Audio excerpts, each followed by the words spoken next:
Hi everyone, welcome back to the photo book review.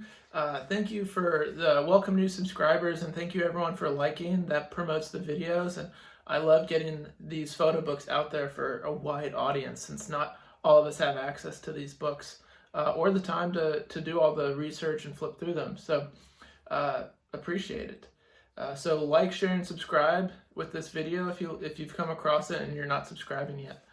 This week we're going over Larry Sultan and Mike Mandel's big photo book called Evidence, and it's big because it's intellectually big. It's actually kind of thin, but they're using photography. They're not even using their own photographs. They're using someone else's.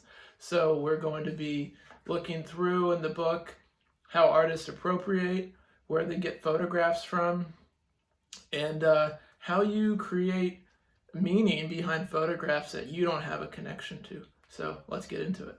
This book is kind of a groundbreaking moment for photo books and how we understand photographs. I like to communicate to students that this is a photo book made by two photographers that contains no photographs made by those two photographers, and we'll get into it, but it's a really interesting book. And as you can tell, pretty bland. It looks like just any book you might pick up on a shelf.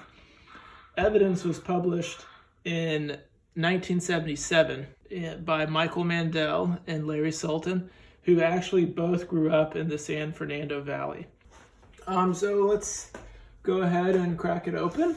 Like I said, very simple book.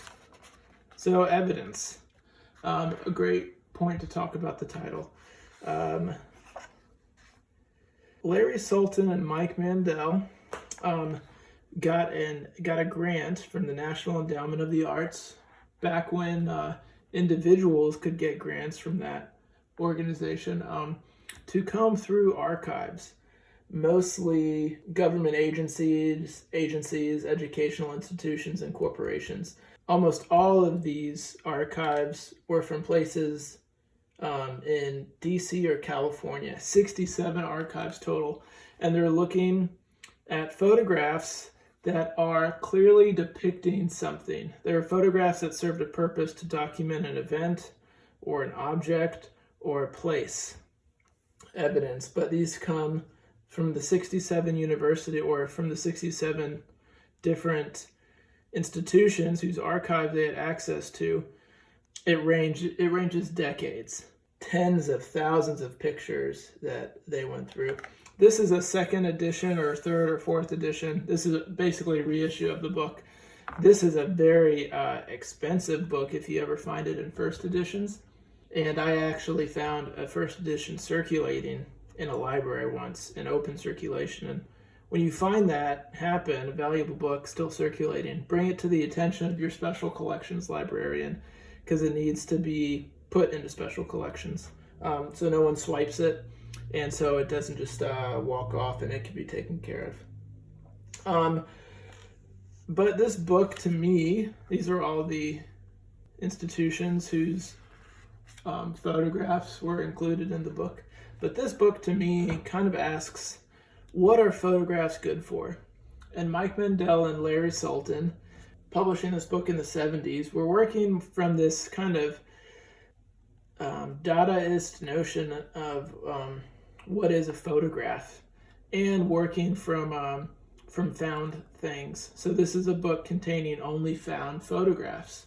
And following this Dadaist fashion, they've removed the photographs completely from their original context, and they are recontextualizing them in a book by pairing them next to each other. This photograph of a handprint, this photograph of, looks like evidence or a photograph of a photograph.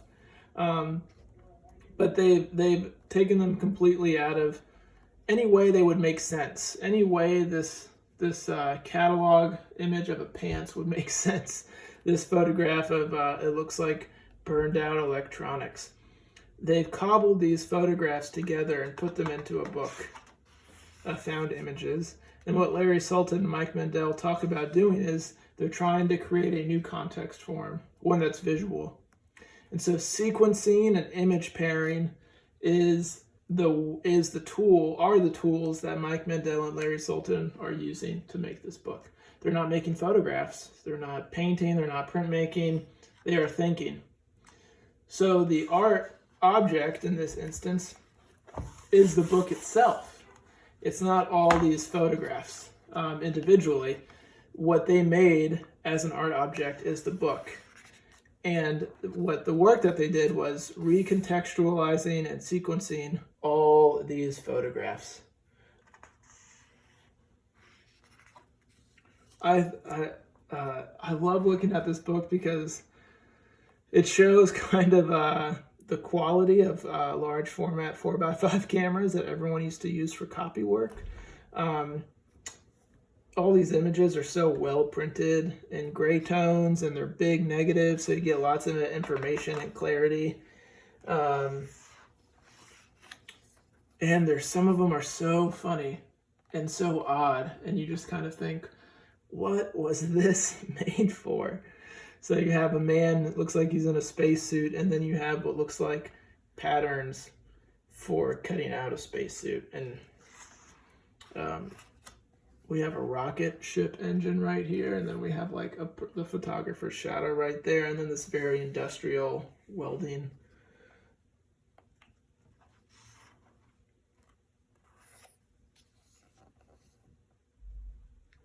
This is a bit of a game changer for the photo book because it challenges what we think of regarding originality and authorship and artist intent. Think art in the age of mechanical reproduction. These are not just mechanically reproducible pictures. These are photographs not even made by artists. And so Larry Sultan and Mike Mandel are finding these photographs and creating these image pairings. And this doesn't have to be your cup of tea or the type of work that you like, but the opportunity that working like this gives is a chance to explore and to understand and to kind of be sparked, I guess is the best way to put it. Who doesn't like looking at found images from long ago? And there's only so many things you can do with a found image creatively or in a fulfilling way, but what they're doing here is they're creating a narrative and a story. I love this image pairing. I think what's important to reiterate too is we go back to the very first image, and Mike Mandel actually in an interview talks about how important this image is, because you see footprints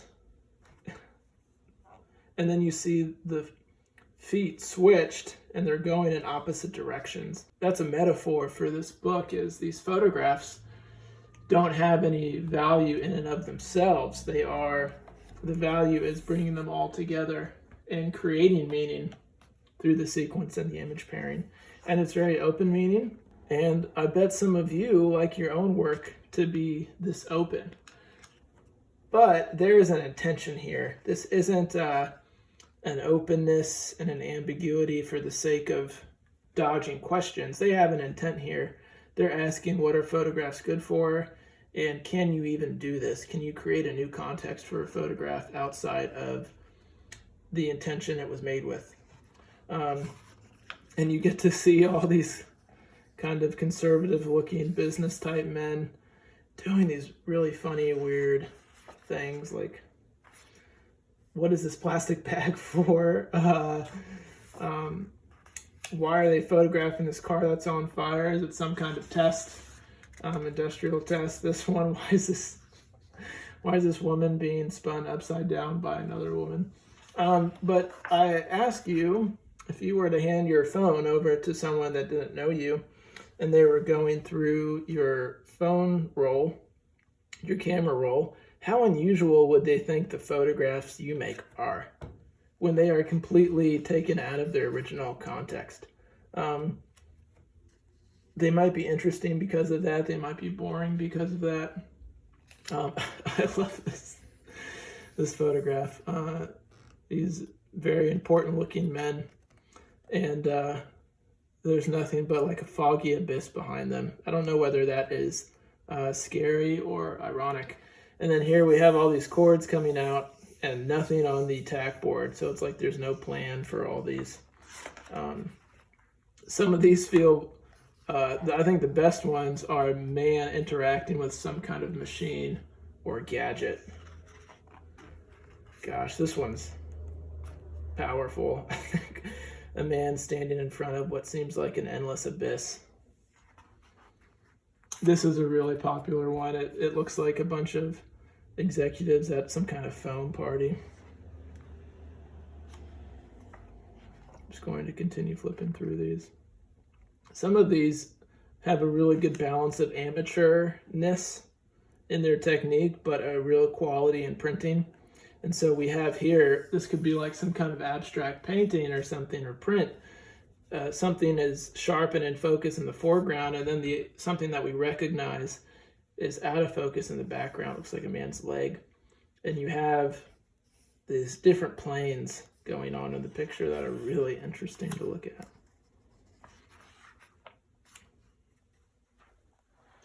And so when they're using the word evidence, they are thinking about the descriptive powers of a photograph.